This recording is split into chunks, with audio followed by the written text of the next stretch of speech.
अंधक हुआ।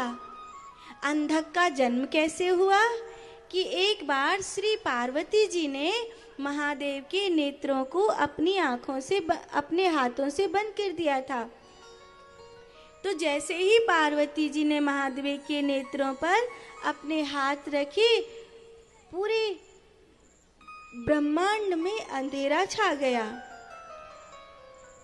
और जब पूरे ब्रह्मांड में अंधेरा छा गया, उस दौरान महादेव की तीसरी आंख खुली और उस तीसरी आंख से जो एक तेज निकला वो एक बालक के रूप में परिणित हो गया। ध्यान से सुन रही हो ना मेरी मैयाओं? सुन रही हो ना? अच्छे से सुनना, नहीं तो जब मैं प्रश्न पूछूंगी ना तो थन थन गोपाल हो जाएगा मामला। सुन रही हो ना? हाँ, क्या नाम हुआ उसका? अंधक। अंधक को हिरणाक्ष को भोले बाबा ने दे दिया। अंधक हिरणाक्ष के संरक्षण में बड़ा हुआ। अंधक पापी था। पापी था तब तक तो चलो फिर भी मान लिया जाता था, लेकिन अंधक ने इतना बड़ा पाप किया जो क्षमा योग्य नहीं था। माँ पार्वती उनकी माँ है, जो उनकी माँ है उसी के प्रति अंधक के मन में कुभाव आ गया। और जब किसी बाप या बेटी का संबंध खराब होता है, माँ बेटे का संबंध खराब होता है, तो अस्तित्व में इससे बुरा कुछ भी नहीं हो सकता। ये तो बहुत बहुत बहुत बुरा है। हिंदू धर्म में तो ऐसा कभी नहीं होता। हाँ, कई अन्य म्लेच्छादि के धर्मों में देखा गया है कि वो लोग अपनी पुत्री से भी संबंध स्थापित कर लेते हैं, लेकिन हिंदू धर्म में कभी कोई पिता अपनी पुत्री से संबंध स्थापित नहीं करता है।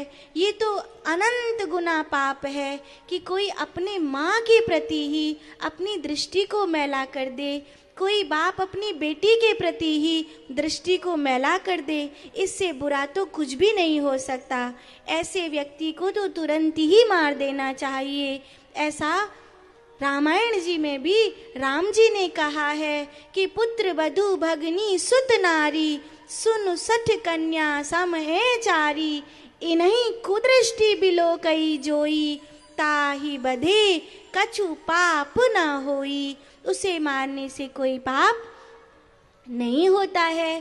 तो ऐसे में जब अंधक ने एक यंत्र बनाकर माँ को उसमें फंसा लिया, माँ तो बेटा है, मेरा बेटा है ऐसा सोचकर चली गई, लेकिन बाद में जब माँ को उसके यंत्र में फंसने के बाद ऐसा महसूस हुआ कि अहो ये कितनी बुरी दृष्टि वाला है, तब माँ ने उसको अपने हृदय से पुत्र का जो भाव था वो मिटा दिया।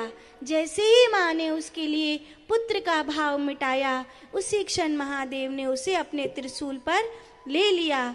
त्रिशूल पर वह 3000 वर्ष तक लटका रहा, क्योंकि वो शिवांश है, महादेव की तीसरी आंख से जन्मा है, इसलिए वो मरेगा नहीं। तथापि वो 3000 वर्ष तक उसी त्रिशूल पर ऐसे ही लटका रहा। तब वो बहुत रोया, प्रायश्चित किया, और जब वो प्रायश्चित कर रहा था तब उसने अपने गुरु शुक्राचार्य से कहा मुझे बचा लीजिए। तो शुक्राचार्य जी अंधक की ओर से महादेव को प्रार्थना करने आए। अब बोले ही जा रहे थे, और केवल अंधक के लिए नहीं, आप राक्षसों के साथ बुरा करते हो, आप देवताओं का पक्ष लेते हो, ऐसा कुछ भी मतलब बोलते जा रहे हैं। महादेव कुछ कहना चाह रहे, सुन ही नहीं रहे हैं। जब महादेव की सुन ही नहीं रहे, अपनी बोलते ही जा रहे, तो महादेव ने उनको उठाया और अपने मुख में होकर अपने उदर में रख लिया कि अब जो कुछ कहना वहीं कहो। सो पेट में कुल बुलाने लगे। अब पेट में कई वर्षों तक कुल बुलाते रहे। महादेव तो गए समाधि में। अब महादेव की समाधि कोई जल्दी से उतरने हटने वाली थोड़ी, तो महादेव तो गए समाधि में। अब तब फिर शुक्राचार्य जी को ये आभास हुआ कि मैं जो कर रहा हूँ वो गलत है, मैं तो शिव का भक्त हूँ। अगर शिव किसी को दंड दे रहे हैं तो वो उसके पाप का दंड है। किसी का पक्ष लेना या किसी का विपक्ष करना ये मेरा काम नहीं है। तो शुक्राचार्य जी फिर महादेव के उदर में ही ध्यान में चले गए। शुक्राचार्य जी का पहले नाम उषाणा था। फिर उनको जब वो महादेव के गर्भ में थे तब उनको एक मंत्र की सिद्धि मिली।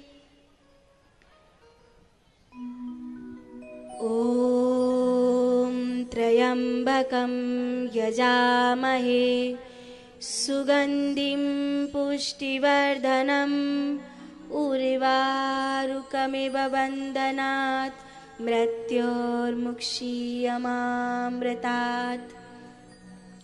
और ये मंत्र महामृत्युंजय मंत्र के नाम से जाना गया। फिर महादेव ने शुक्राचार्य जी को अपने उदर से बाहर निकाला।